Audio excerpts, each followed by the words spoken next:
I'm going to talk about how AI might change ethics.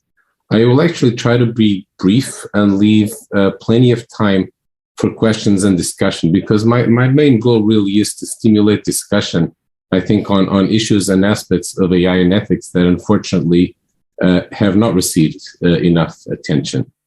So AI ethics has received an enormous amount of attention recently.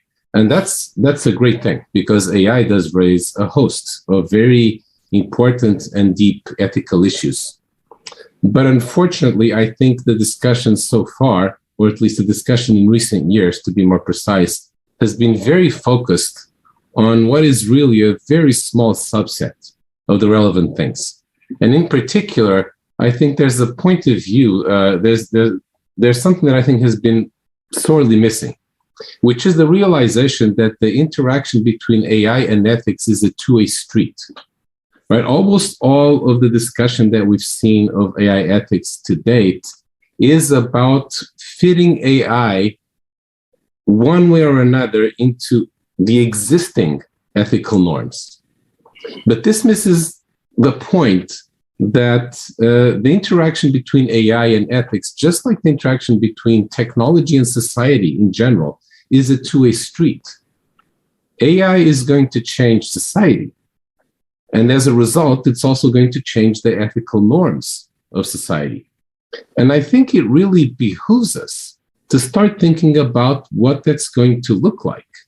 I think it would be extremely naive to think that the society of 50 or 100 years from now, after AI has brought about all these changes, will look just like the current one, except with AI. We know from history that that's not what happens. To take one example, think of the pill, right? That one invention dramatically changed sexual mores. Or to take another, very famous example, think of the printing press, right? The printing press was one invention that dramatically changed society. And we can imagine, Catholic clergy back then discussing this new invention and thinking and saying things like, oh, yeah, this is great. This will save scribes a lot of labor. But we have to make sure that Bibles don't fall into the hands of the people. And now, of course, we know what happened. It's that Bibles did very much fall into the hands of the people. And that led to the Reformation, among other things. It led to Protestantism. It led to decades of wars and conflict. And it led to societies that were and are organized around different lines from the ones that we had then, right? So in particular, for example, America is a society that is organized along Protestant rather than Catholic lines. So I hope that we are not making the same mistake today, looking at AI through a very narrow funnel and really missing what the important changes are going to be. And we don't know what they are, but I think it's very important to at least speculate about them and start getting ready for them. Because if we don't, there's a bigger risk that things will go, that changes will be for the worse rather than for the better. So, if you believe Sundar Pichai, the CEO of Google, AI is more profound than electricity or fire. So even the changes that were brought about by the pill or the printing press or many others will be dwarfed by the changes that AI will bring about. Now, of course, this could be a gross exaggeration, but even if it isn't, I think we still need to think about how AI is going to change the outlook of society and therefore also the ethical principles and notions that are the outgrowth of society. Now, of course, this is not an easy thing to do because our belief in our moral and ethical principles is so strong that it's almost impossible to see outside of them. Right? I mean, think, for example, of how we now look at the people of the 19th century and how unbelievably racist and sexist they were, right? And now think of the people of 100 years from now looking back at us, right? We think, what were those people in the 19th century thinking? How could they have been so wrong? And the people of 100 years from now probably will also think, well, those people of 100 years ago, like, what the heck were they thinking, right? So, let's start thinking, forward to try to imagine what that might be, and have what I think are the real debates to be had about ethics, rather than debates about, the past ethics and,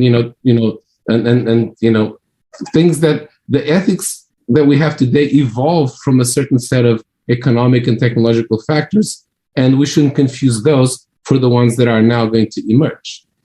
Now, of course, AI is a particularly, you could say, either rich or troublesome technology from this point of view, because AI is so broad in what it can do. I mean, it's the automation of intelligence, right? And so broad in the implications that it can have, right? It's like what Donald Rumsfeld famously called a target-rich environment. AI is almost like a canvas onto which we can project whatever preoccupies us, right? It's almost like a Rorschach test. What you see in AI is whatever is in your mind rather than what AI really is. So as an example, Westerners who are raised on the Bible and the creation myth of the Genesis are very obsessed with this notion of the creation rebelling against the creator, right? There's, in the culture from, Hollywood movies to literature to the, serious discussions of AI ethics, there's a lot of this question of like, well, what if AI revolts against us, right? Now, contrast that, for example, with the Japanese who, being more influenced by the Shinto religion, just see robots as friendly creatures and treat them as such. They don't worry about the creation rebelling against the creator. And, also not by accident, they are, much farther ahead in robotics in many ways than places like America and Europe. As another example, if you're a liberal, you probably worry, a liberal, in the American sense of liberal, so a progressive, not in the classical liberal sense that is more common in say, Europe. You are probably very concerned with things like fairness and equality and equity and so on. And liberals today, what they project onto AI is bias and discrimination, right? They see an enormous potential for bias and discrimination in AI, and that's what has them all worked up. If you're a libertarian, on the other hand, your biggest concern is freedom. And what you're really worked up about is that AI is the new big brother. AI is going to be, oppression, on a scale perhaps that we've never seen before. And it's not like these are not valid concerns coming from whatever quadrant. They are valid. But the problem is that they're a very small fraction of all the relevant concerns, and they also perhaps transitory concerns. So let's try to think about how this will look for those people of 50 to 100 years from now.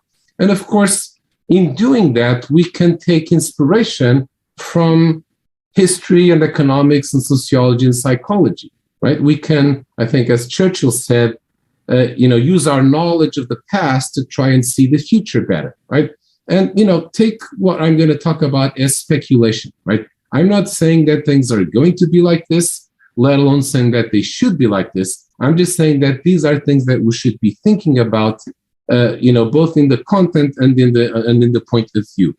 So let's look at a few of, in the time that we have, just a few of the more salient things. So one very, very salient thing these days related to AI is privacy, right? So a lot of people are very concerned about the dangers to AI, to privacy that AI brings, right? Now, this is interesting. I mean, for example, in Europe, right, privacy is a right enshrined in the Constitution, and there's the general, data protection regulation that has very draconian protections of privacy that have put an enormous burden on a lot of people for arguably very little gain, both on individuals and on companies and so on. And if you take a longer historical perspective of this, it's actually quite curious, because privacy as such is actually a very recent concept. In that form, people really only introduced privacy in the late 19th century. And it was mostly, politicians and people in the private sphere that promoted it because they felt they needed their private lives protected. The common people never had much need or use for privacy. In fact, in the village and the tribe, there was no such thing as privacy. And in fact, there are those who say that in the global village, once again, there is no such thing as privacy. And here, as in many other of these issues, we also see an interesting generational divide. The older generations worry a lot about privacy. The younger generations, not really. They just don't think about it. Like they will live their lives on Instagram and Facebook and TikTok in public, and that's the more public the better in many ways, right? So there's clearly a difference of points of view on this, right?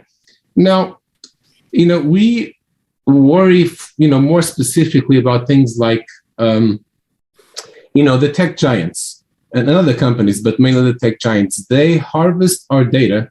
They spy on us, so-called surveillance capitalism. And then they use that data mining to manipulate us, right? This is the way people, very much look at things these days. There's this saying that you've probably heard that if the product is free, you are the product, right? And this is actually a very fundamental misunderstanding of what's going on here. This is zero-sum thing, right? The use of data by these companies to go into the machine learning and the AI and then recommend things to you or modify, whatever, interface you're using is not a zero-sum game. It is very much, a positive sum game where both you and the tech company and whatever, the seller of, the buyer of the ad, seller of goods can benefit. For example, consider the following. It's easy to estimate, from, say, Google's annual revenue and the number of users, what the average annual revenue per user is. And what you get out of this is that my value to Google per year is in the tens of dollars. Okay, so that's what I'm worth to Google. Now, how much is Google, for example, just the search engine, how much is Google worth to me? Well, there was a recent survey done by folks at MIT that the estimate that came out of it is that Google, to the average user, is worth $17,000 a year. So Google is worth 1,000 times more to me than I am to it, right? Now, of course, you could just say like, no, I don't want to be the product. I want to keep all my data very secret and then the lock and key. And you're entitled to do that. But it's, why would you want to do that, right? It's like the Amish, right? The Amish don't like, modern technology and, they're free to not like it. But the bottom line is, very, very few people choose to be Amish. And I think it's going to be the same thing with privacy. Here's another very important aspect of this that I think has gotten, shockingly very little attention, honestly, which is data sharing can actually be an ethical duty. For example, I've heard medical researchers say that with enough data, we can cure cancer by using that data to build models of cells and tumors and so on. And without enough data, we can't cure cancer. So if that is the case, then every cancer patient has the ethical duty to share data. It would be selfish to not do so. Not to mention, you might benefit from sharing your data for the next time if you have cancer or your family members and so on. But just from the point of view of social good, you have the duty to share data. And this, what is true of cancer is also true of healthcare from top to bottom. In fact, social science has the potential to just become a much better, more mature science than it ever was by using the data, by finally having data that is an amount of data that is commensurate with the complexity of the phenomena that it's studying, right? Physics could do that 300 years ago because the phenomena are very simple. And then, today, maybe biology is different here. But with data, social science can just become better. And then the decisions that we make based on our understanding of society can also be better. Evidence-based policy is better policy.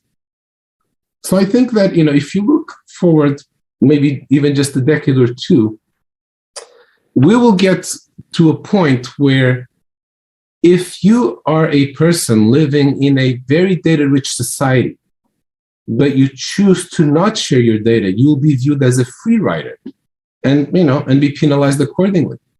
So, this is one thing that I think maybe we need to start thinking more about. Here's another big one. Fairness and equality. This is very much to the fore these days.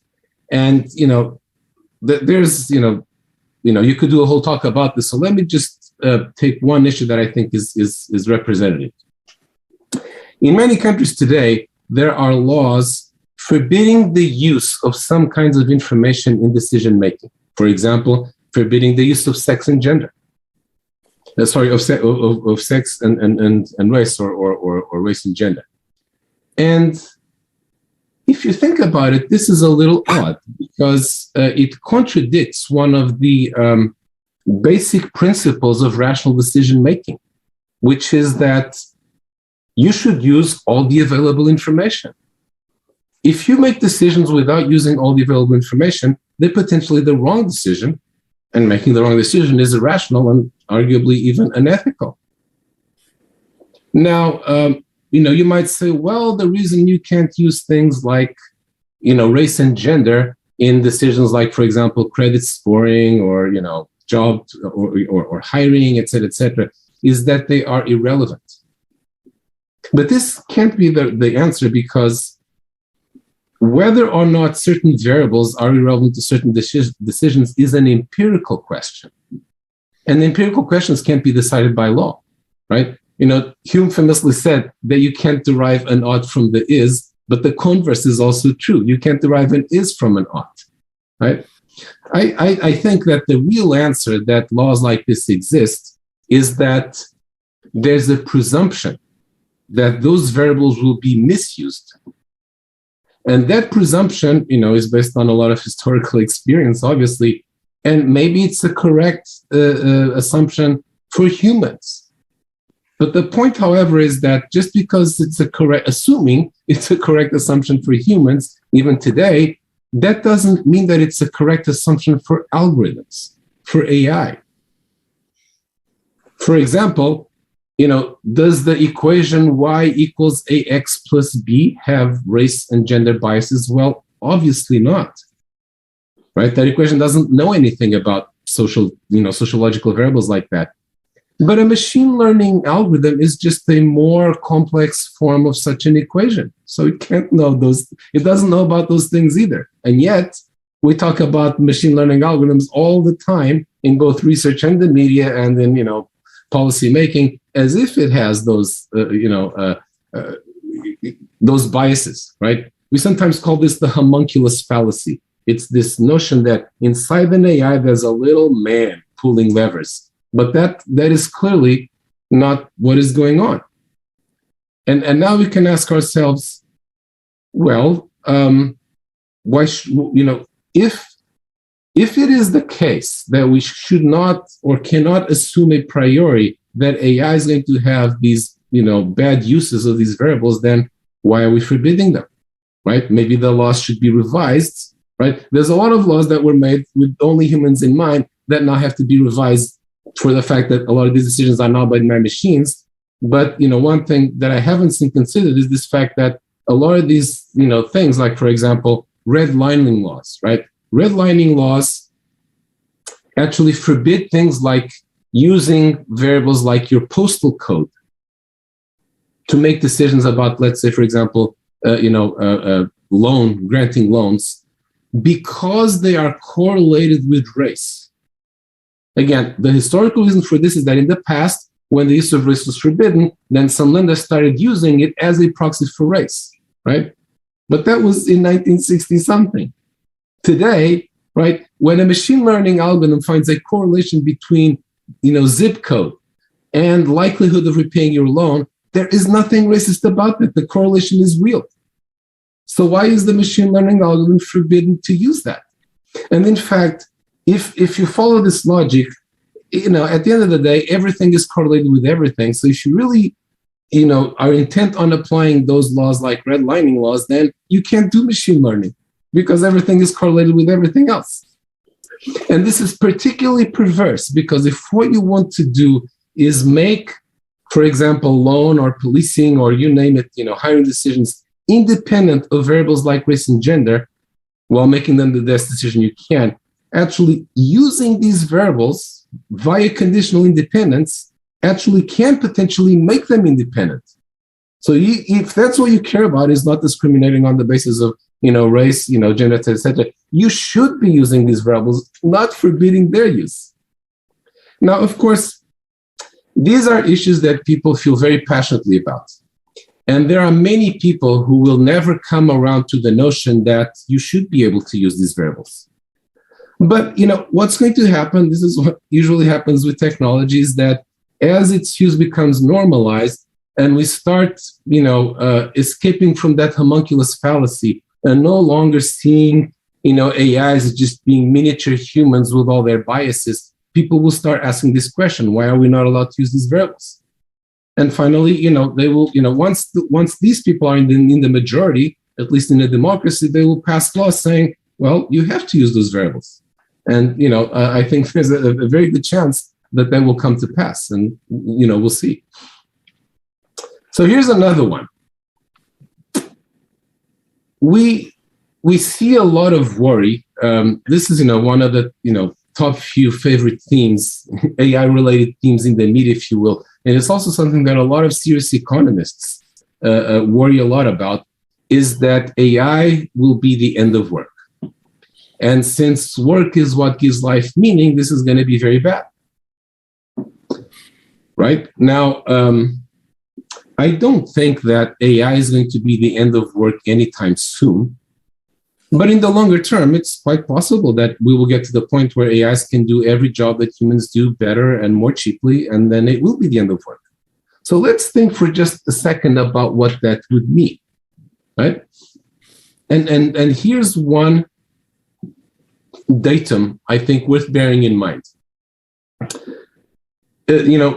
Studies of work have found that today, very broadly speaking, jobs tend to fall into two categories. One are jobs that people who do them don't like, so they don't like the job, they just do it for the money, or jobs in which people are overworked, right? You can choose which of those two you fall into. Probably for the people in this meeting, it's the second category. But the striking fact is that either way, people are not happy. And now if you contrast that with people who don't have to work, like, for example, retirees or people who are independently wealthy, those people tend to be happier. And now we can ask ourselves the question, is there a reason that couldn't happen at the level of a whole society if the technology allows it? I don't see why that couldn't happen, right? I think we could very well come to the point where actually people look back on our days in horror. They'll see work as a barbaric relic of the past. Think of those days when people were forced to earn money instead of spending their time on what actually gives life meaning. Wasn't that horrible? And surely it was just a case of self-delusion of people trying to come up with reasons why work was good, when in fact they just did it because they had to, right?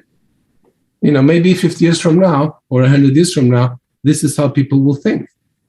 And I can imagine a future world in which instead of countries and governments worrying about the unemployment level being too high, they worry about the employment level being too high. Maybe America will worry that it's falling behind China because it still has more people who still have to work than China. China is further along the road of freeing people from that horrible thing of work. So that's another thing to give some thought to. Of course, in each of these things, I'm only kind of like glossing over the tip of the iceberg. You could have a whole discussion on these things, and we can, of course, during the question period, go whichever way we feel. But I think, again, I'm just trying to call attention to a lot of things that I think are worth thinking about. So here's another one. Let me start with an example, right? So self-driving cars, another, thing that's very much on people's minds these days. If your self-driving car for some reason has malfunctioned and, the brakes don't work, and it's in danger of running over a bunch of children, should it instead swerve into a wall and kill the driver, right? This, of course, is just the AI version of a very well-known, type of thought experiment, if you will, which in fact there's a whole subfield, as many of you probably know, in philosophy, tongue-in-cheek, called trolleyology, of how to deal with these various ethical dilemmas where, in some sense, the rational thing to do seems to conflict with human intuition. And now these days, there's a whole subfield of, AI, self-driving car trolleyology. And the interesting thing about this is that even, from the point of view of just as humans, is that the fact that a lot of these decisions are now made by machines, which is new in history, actually is forcing us to confront certain things about how we humans make those decisions that may well change how we look at how we make them, and again at how we have ethical principles and follow them. So in particular, if you look at the discussion on self-driving cars, it essentially has the flavor of, well, machines must follow these rules that that we have for humans on the road, of course, right? The only question is how to make them do that. But there's a little problem here, which is, first of all, programming ethical rules into machines is never going to work, right? This is like Asimov's famous laws of robotics and his series of stories from collected in iRobot, where essentially the point of every one of those stories is that it doesn't work, right? The machines the robots will wind up always behaving in ways that those laws could not have predicted, right? Now, of course, these days we have machine learning, and you can say, instead of just programming these ethical rules in all their glorious ambiguity into the AIs, which is impossible, they can learn them by observing people, right? That's how AI is making great strides in many other areas. Well, the problem with that is, if you think about it, if an AI were to try to learn how to follow the rules of the road, or any ethical rules, if you will, from humans, it would be very confused. Because we humans claim to follow these rules, but in practice, we very often don't. In fact, if you've ever been in a self-driving car, you know that the typical experience is, at first, it's kind of weird that you're in a car that's driving itself. But within a few minutes, it just goes from being weird to being extremely boring. Because an AI, a self-driving car, is the most conservative driver you've ever seen. It very carefully follows all the rules, which nobody does. And as a result, among other things, human drivers take advantage of it left and right. So you're not going to have an effective self-driving car until it learns to bend or even break the rules just like humans do. And now an interesting conundrum arises, which is, if you have to do that, we're going to have to explicitly or implicitly program the machines to break the rules. At which point we have to face the fact that we are programming the machines to break the rules, and therefore we need to give up on the pretense that we believe in those rules, or that we believe that they should never be broken, right? So it's going to cause us, I think, to change the way we look at how these things work. So, hypocrisy, saying one thing and doing another, for better or worse, is one of the central ways in which societies work. But in a way, having intelligent machines, like, for example, self-driving cars, makes it untenable to have that hypocrisy. So I don't know exactly what's going to happen, but surely we're going to have to let the machines bend the rules just like we do. And either we're going to have to give up on that hypocrisy, or maybe, with our amazing creativity for these things, come up with some new kind of hypocrisy that lets us, let the machines do these things while pretending that we're not letting them, right? So, for example, one way in which this, could turn out, and is, being discussed, and even, there are very concrete proposals to do this, is that there will be laws that say, you shall kill the driver and not the 5 children. Right? And in fact, when you poll people, that have been posed with this, and you ask them a question in abstract terms, should the car kill fewer people or less? They're very much in favor of the ethical thing of saving the children. But then if you ask them when you're the driver, then they don't want then you don't want the car to kill you. So one as just a small example of how this could turn out is like we could have laws that say, the car, should kill the driver if it's the best thing to do, even against the will and the interests of the driver. And then the cars come from the factory with that AI installed, and then there's an aftermarket of modifications to the AI that everybody will use that actually override that and save the driver even at the expense of the children or whatever it might be. Okay, so another set of issues that I think is worth thinking about. So here's another one particularly prominent these days, unfortunately, and this is war and the role of AI in war, and in particular of intelligent weapons in their many forms. Now, the prevailing, moral view today, which I'm guessing probably all of us in this meeting share, is that war is hell and should be avoided at all costs. But again, if you take a historical perspective on this, you know that this is actually a recent phenomenon. Through most of history, war was a normal function of the state or the city or the tribe or what have you. And in fact, prior to World War I, countries had ministries of war. And it was only after the, terrible horror of that war that they changed their names to ministries of defense. They still do the same thing, except that calling them ministries of war is no longer kosher, so they're called ministries of defense because that sounds better.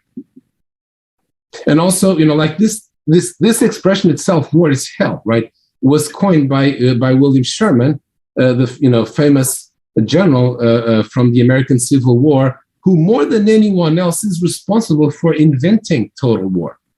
Okay, but now here's the thing that we have to think about is that how does AI change this equation? If it's robots that are fighting, just to take the cartoon, if it's robots that are fighting the war and not humans, now the level of horror is different, right? It's a waste, but it's not people being killed. So our moral view of war may well change again. And, we can debate what's good and bad about that and what we should, how we should think about it then. But my point is that, our thinking about, what war should be and how it should be fought or not will probably change as well. And this is not just an abstract question for the long-term future. There are, intelligent weapons already being used today. And their intelligence is rapidly increasing. And how much autonomy they should have is a very salient question. In fact, there's a movement that has made, a good bit of progress. And there's, debates ongoing at the United Nations to have something like a Geneva Convention forbidding the use of intelligent weapons. And the analogy here is with, the explicit driving analogy is with weapons of mass destruction. Biological, chemical, nuclear weapons. So for the same reason that we made those illegal, at least to various degrees, we should do the same thing with intelligent weapons.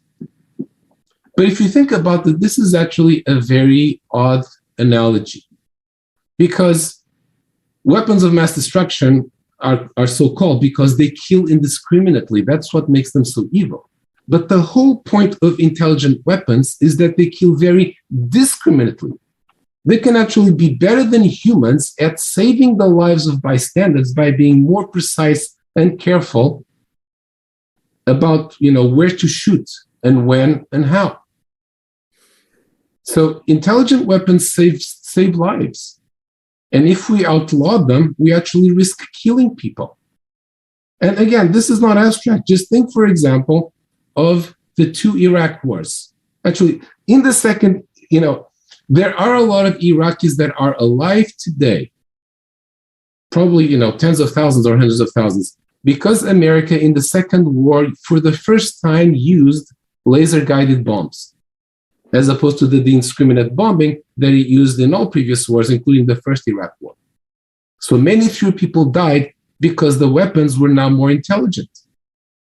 Or think, for example, of the Reuters journalists, right? There was a team of a journalist and a cameraman that were killed in Iraq by an American, helicopter because they confused their video camera with a missile launcher.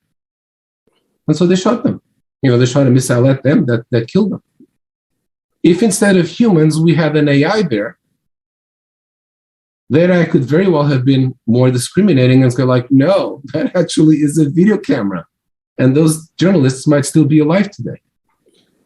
And another aspect of this is that every soldier that you replace by a robot or by an automated system of some form is one less human in harm's way.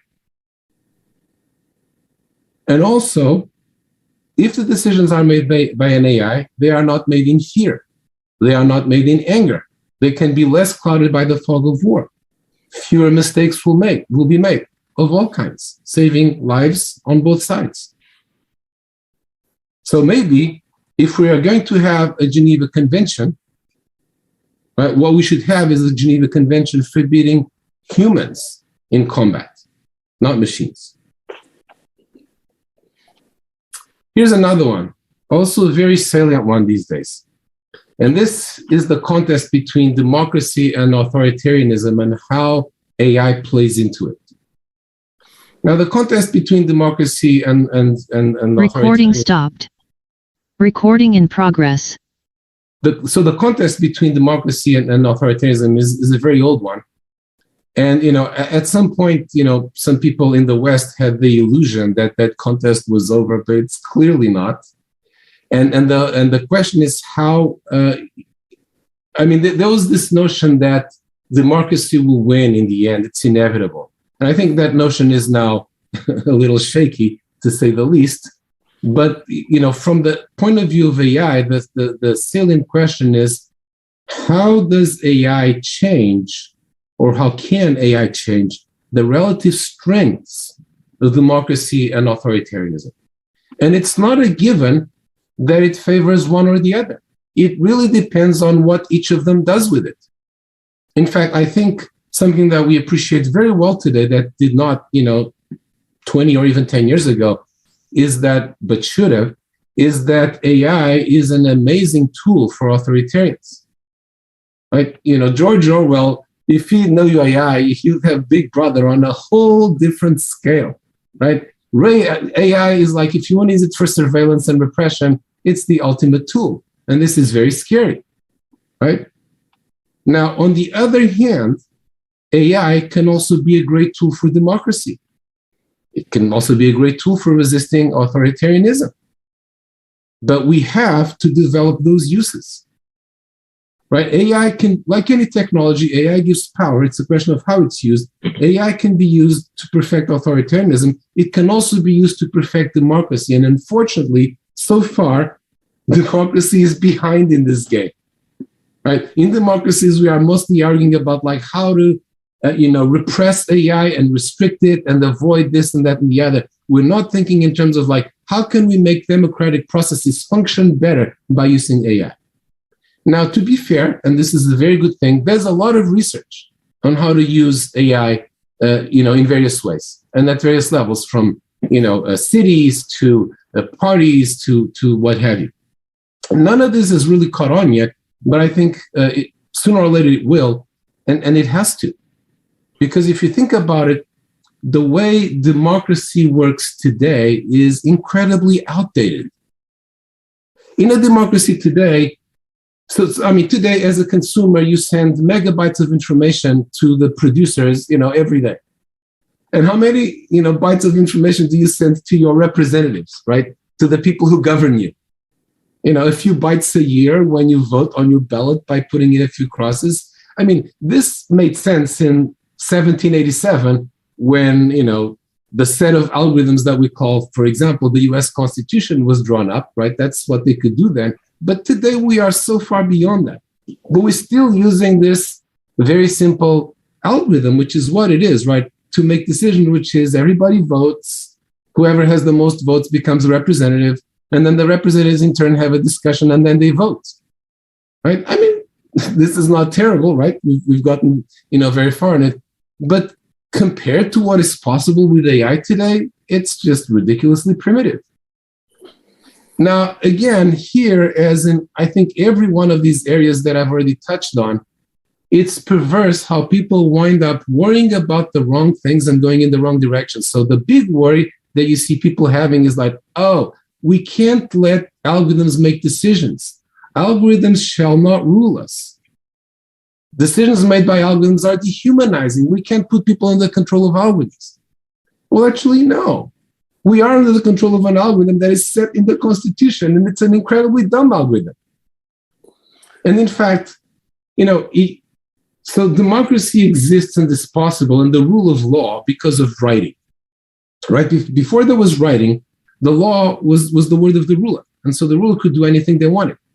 Now we have laws that the rulers have to obey, and that's great. But this is far from perfect because, first of all, the rulers have cognitive limitations. They can only know their people so well. And even more importantly, because there's an agency problem. What's good for them is not necessarily what's good for the people. But if we take the writing one step further and write the algorithms by which a lot of this works, and those algorithms are inspectable, modifiable, et cetera, agreed on, et cetera, those algorithms potentially overcome those cognitive limitations and those agency problems that the rulers of today and the representatives of today have. So, counter to what is in most people's intuition, algorithmic decision making can actually protect your rights and be better for you as a citizen than what we have today that's only based on human agents. So that's another, I think, important area in which a lot of changes might be coming our way and maybe should be coming our way, and we need to think about them. Here's another one, a very popular one these days, social media. And I mean, again, you could talk about a lot of things apropos social media, but let me just touch on one thing. Social media are probably the most important use of AI today because not everyone is aware of this, but most people at this meeting probably are, that, Facebook, Twitter, Instagram, TikTok, et cetera, they use AI systems to choose what to show you, right? So AI is in control of our attention. Right? This is a new phenomenon. Right? What I'm seeing is actually more than anything else determined by these algorithms. And these algorithms are necessary because social media, and the internet underlying them allows communication on a scale that wasn't possible before. So we need AI to make those choices. And now what we have is, again, if you take a solid perspective on this, what we have today is something quite unprecedented, which is the following. Every society that I know of, past and present, has always had social norms. But it has always had areas or places or ways in which you are allowed to escape those social norms. And maybe not get caught, or if you're caught, there's a way to be forbidden, and so on and so forth. But those ways usually involve doing things in secret, not doing them in public at least. The thing that is very extraordinary about social media is that it's a public sphere of misbehavior. Everyone misbehaves on social media all the time, right? Another question is like, what do we make of this? And, what should the AI make of this, right? And again, there's an interesting, I think, generational divide in this. But remember, the future is controlled by the new generations, not the old ones, where what the old generations tell the new ones is, be careful. Get your shenanigans off of social media because one day your, drunken antics on Instagram or your politically incorrect posts on Twitter will sink your career, right? But here's another way to look at this, is that we know that misbehavior is normal. Everybody misbehaves some of the time. And the fact, and what's been happening with every successive medium, from books to TV, et cetera, to social media, is that misbehavior is more and more visible and is more and more accepted, right? So Today, there's a lot of misbehavior on TikTok or Twitter or whatever that is, completely trivialized. And so it may be that, let's say you are a Gen Z, person who's going to run for president in 2050, let's say. And then, of course, the journalists and, the oppo research, as they call it, from the other party are going to try to find things to, take you down with. And they're going to, of course, look at your, social media from the last decades. And then let's suppose that you did follow the advice of the older generations who were very careful about never doing anything untoward on social media. Then they will go, oh, this is a very suspicious person. They're too robotic. They're too controlled. They're too calculating. They're not relatable. They're not one of us. We don't want this person for president. So maybe what you should be doing if you want to run for president in a couple of decades' time is to start putting out some engaging content on social media, because maybe in the long run, that'll actually do more good than harm. So last one. Let's get a little bit more philosophical. And, this is a favorite question of a lot of people who think about AI and for a very good reason. And it has been, since the beginning. This one is not just a recent phenomenon. And the question is, what distinguishes us from machines, right? So we humans really like to think that we're unique. And we're unique relative to other animals because we have intelligence to a degree that none of them do. But now, of course, AI calls this into question because AI could be as intelligent as us or more. So that one's gone. So now what makes us unique? And what you see people falling back on over and over again is emotions, right? We can have emotions and AI doesn't, which is in itself is kind of ironic because, but again, people have this notion that it's very hard for AIs to understand emotions, behave emotionally, but it's actually the opposite. Emotions are much harder to read and to simulate than intelligence. Right? Just ask any owner of a Tamagotchi pet. Right? That thing is as dumb as it gets, but it's powerfully emotional. Or think of all the teenage boys in China that have declared their love for Zhao Weiss, right? The Microsoft bot there that has the persona of a teenage girl, right? Much easier to do Zhao Weiss than it is to do Cortana that actually has to be competent at tasks that require intelligence.